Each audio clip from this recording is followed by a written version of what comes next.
What a year it's been for the Los Angeles Public Library. And we're not just talking about the coronavirus pandemic. For Joe Biden's inauguration, LA poet Amanda Gorman delivered a rousing, inspirational poem that earned universal praise. She first got her start with youth poetry competitions at the LA Public Library, or LAPL for short. And then last month, a teen and preteen punk band from LA called the Linda Lindas went viral, all thanks to a 90-second song called Racist Sexist Boy. The location for the video shoot? An LA Public Library branch, of course. I'm Gustavo Arellano. You're listening to The Times, daily news from the LA Times. Today's June 8th, 2021. Kamala Harris tells Central Americans thinking of migrating to the U.S. to, quote, do not come. California is currently reporting one of the lowest coronavirus transmission rates in the country. And Jeff Bezos says he'll travel to outer space this summer. Spare us your big rocket, Jeff, and just give everyone free Amazon Prime.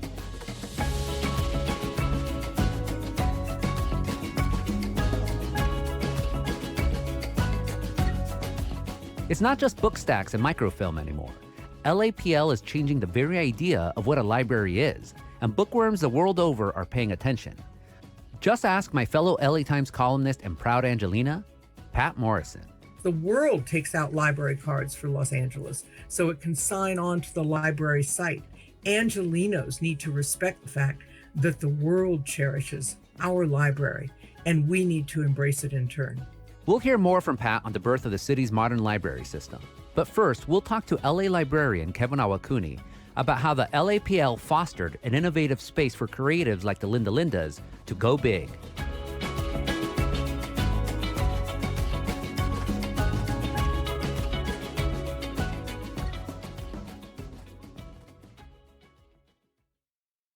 Kevin Awakuni is the adult librarian in the Exploration and Creativity Department for the LA Public Library. He's based out of the historic Central Branch. He was key in booking the Linda Lindas for a library concert. They're a multi-ethnic punk quartet, teen and preteen girls. And now they're worldwide. So first of all, it was a team collaborative effort, but I have a son who's in the 7th grade, and one of the Linda Lindas just happens to be in his class. So her name is Eloise. I've known Eloise and her parents since she was in kindergarten because they just went to class together.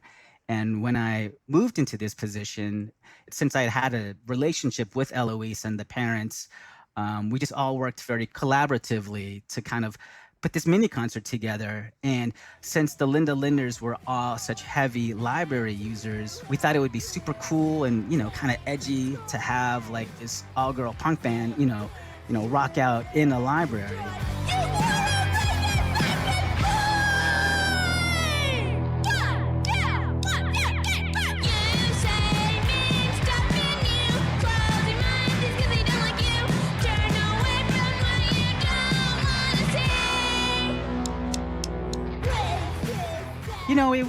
The Linda Lindas, I always felt like were already kind of on a trajectory of their own to be successful. Like they had opened for Bikini Kill. They had starred in the movie Moxie. And when their video took off, the viralness of it was unexpected. But the fact that they are already so cool and they have such a great sound, they're awesome. They're an awesome group of girls, and they have like awesome music. And so I was just really happily surprised about how it came out.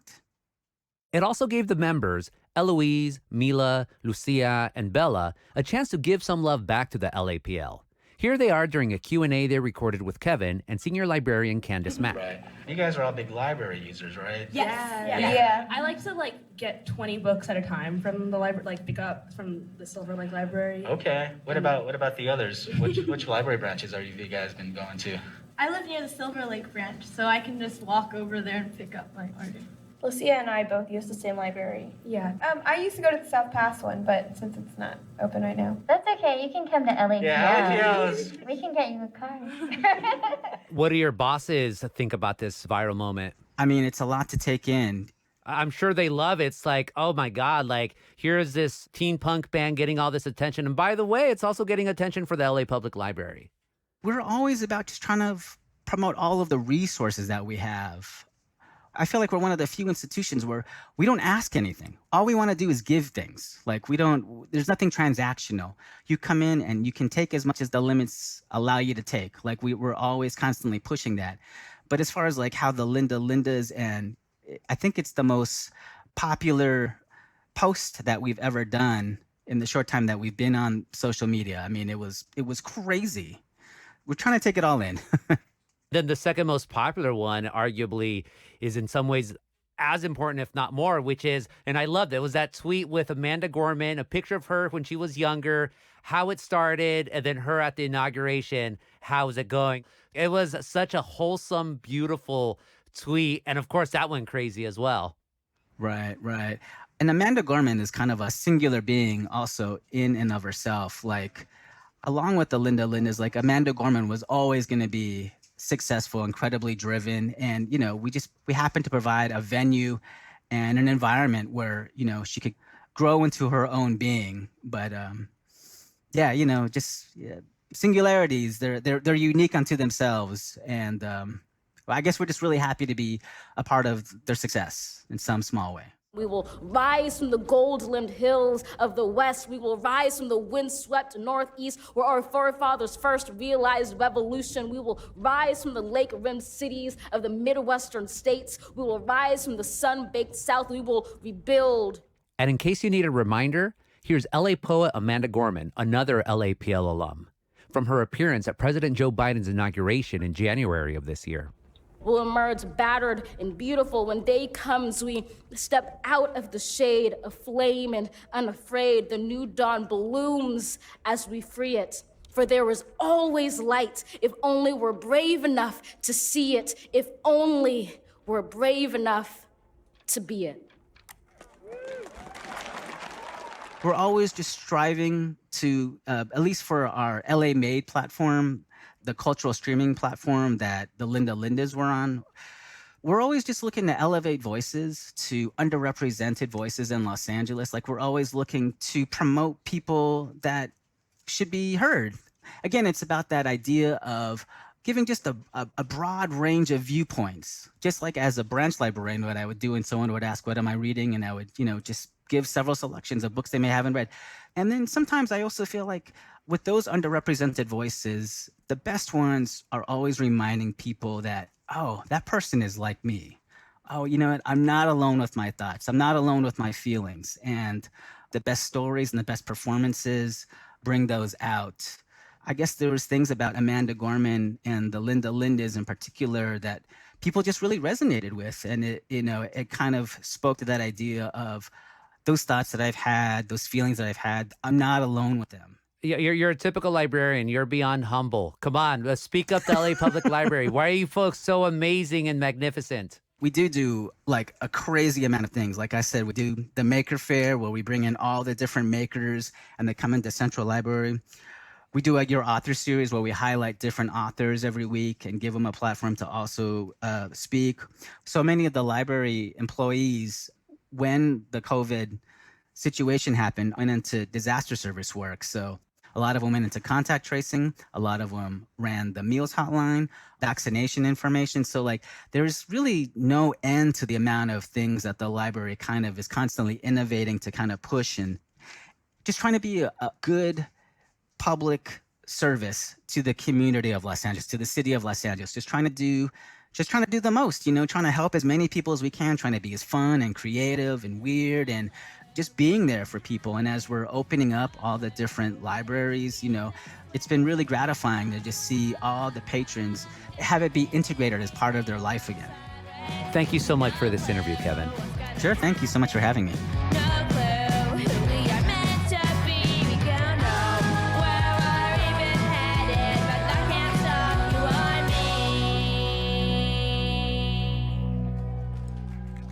Coming up, a library on fire, hundreds of thousands of books burned, how a catastrophic inferno 35 years ago helped turn LA into a city of fierce public library supporters.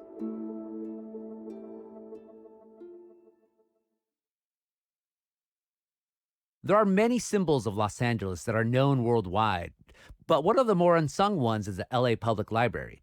It's made cameos in TV and film, holds hundreds of events, not all of them literary, every year, and hosted nearly 11 million visitors in 2019 alone. All of this has reflected a city perpetually in change, a city that goes on to influence the rest of the country, even in something as seemingly boring as a library. To talk about this influence and legacy is Patt Morrison, my fellow columnista here at the LA Times. She's also the host of the LA Times podcast, It Was Simple, The Betty Broderick Murders. Patt, welcome to the Times. Gustavo, what a pleasure. Patt, you're an Angelina, pure and pure, straightforward. How have you seen LA's libraries evolve in your lifetime? Well, the city fathers of the last century, actually 2 centuries ago now, the 19th century, decided that if we're going to be a big, classy city, we had to have a library. Now, it didn't start out like much, but the need for a library grew. And so we began to identify ourselves as a literate city. And so what happened to the library years later was, in a sense, a challenge to our own sense of identity as Angelinos. These days, LAPL is also creating viral moments, like the most recent one. You know, we mentioned Amanda Gorman, the poet who read at Joe Biden's inauguration. Recently, the Lindas, a teen punk band, had a rousing performance at the LA Public Library Cypress Park branch. Is this the kind of thing that libraries need to do now to remain relevant? I think they have to do it. And I think the LA Public Library is setting an example in a city where we don't have a lot of public spaces, where we don't have a lot of gathering spaces. A library is a natural starting point. And reaching out with music, reaching out with anything you might want a public space to provide, a safe space to provide, is something Los Angeles has been yearning for and looking for years. And the library has stepped into that role in a big way. And everyone, of course, has their branch library, has their favorite library. But at the end, all roads lead to this central library. And describe the central library, especially for folks who are not from Southern California.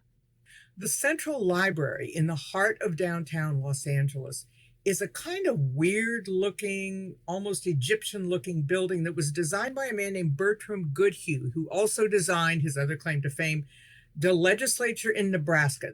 There's your Jeopardy question if you're looking for it.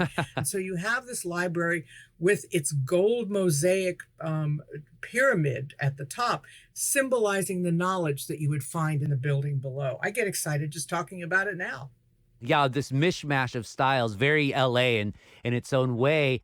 And the Central Library got worldwide attention, unfortunately, in 1986 with an epic fire that burned at least 400,000 books and really damaged the building. And that actually sparked a lot of worldwide goodwill, especially a telethon that was hosted by the legendary televangelist, Dr. Gene Scott. How important do you think was that disaster to change people's mindsets of what Los Angeles actually is? You know, Joni Mitchell told us you don't know what you got till it's gone. And that's pretty much what happened with the library and the library fire. It was that fire in April 1986, an arson fire. And Gustavo, I've covered so many horrible stories. This is the only story I remember crying while I was covering it, standing across the street, looking at the library burn. I still get chills thinking about it.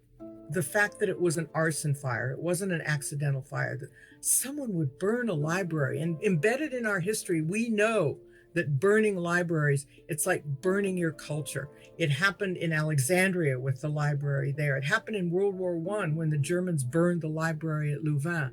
We take it personally.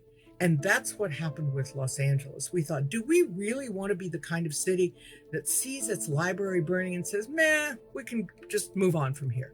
The city rose to the challenge, raised money. This was something that people could physically volunteer to help out, and they did. It was truly remarkable.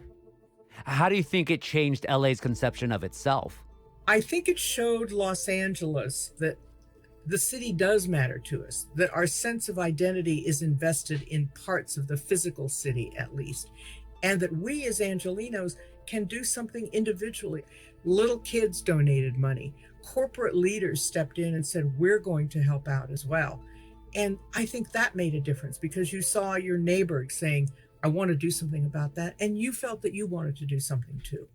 Totally. And in the decades since, as you said, the LA Public Library just rose to the challenge. Los Angeles rose to the challenge. Now the LAPL is seen as one of the great library systems in America, if not the world. And you, of course, have been a longtime champion of it. What should people know about it in terms of its importance to LA and its influence nationwide? People need to redefine in their own heads what library means. It isn't just a place where you walk in and the smell of books overwhelms you and the presence of books makes you think, oh, geez, where do I start? This library, as a new library, is a rebuilt library, dedicated itself to not turning inward, but turning outward to the community, to bringing the community to it, to embracing it. Young kids, even homeless people who sit in the library and read for hours, people who can find in the library things they can't find anywhere else, collections that exist nowhere else in the entire country, that the library is more than just books and shelves. It is the heart of Los Angeles and the promise of Los Angeles. People who want to get a high school diploma can go to the library and learn and prepare and study. Kids can take time away from home if they don't have the internet. Homeless kids show up there. And you know, when the library closes at night, those homeless kids will sit on the steps next to the door to pick up an internet signal so they can do their homework on their laptops. That's how important that this library is for the city and for the people that we don't even think of as the city, the underserved part of Los Angeles. The library's there for them too. And that goodwill by the library, again, it's like, I'm thinking in Spanish right now, but it's un ejemplo, an example that other library systems, especially when it comes to the unhoused, have adopted. And especially, you mentioned the high school diploma. LA Public Library was the first library system in the country to offer a program like that. Imagine that the city library is saying to its people, we are the resource for you. We can help you work your path to citizenship. We can help you study for a driver's license. If you're going to trade school, this is the place that can help to teach you how to learn these trades, these abilities. If you're going to college, the same thing. And if you want, you can find anything here because we will find it for you. The library partners with the city in a way that is just remarkable.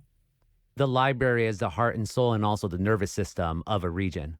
I think it has to be. I think because it is a public space, it's not a private space. It's not a club that you have to pay to belong to. It's not a theater that you have to pay to enter. It is there for you, Los Angeles. The world takes out library cards for Los Angeles, so it can sign on to the library site and say, I'm looking for this. What do you have about that? Angelenos need to respect the fact that the world cherishes our library, and we need to embrace it in turn. Thank you so much for this interview, Pat. Un placer.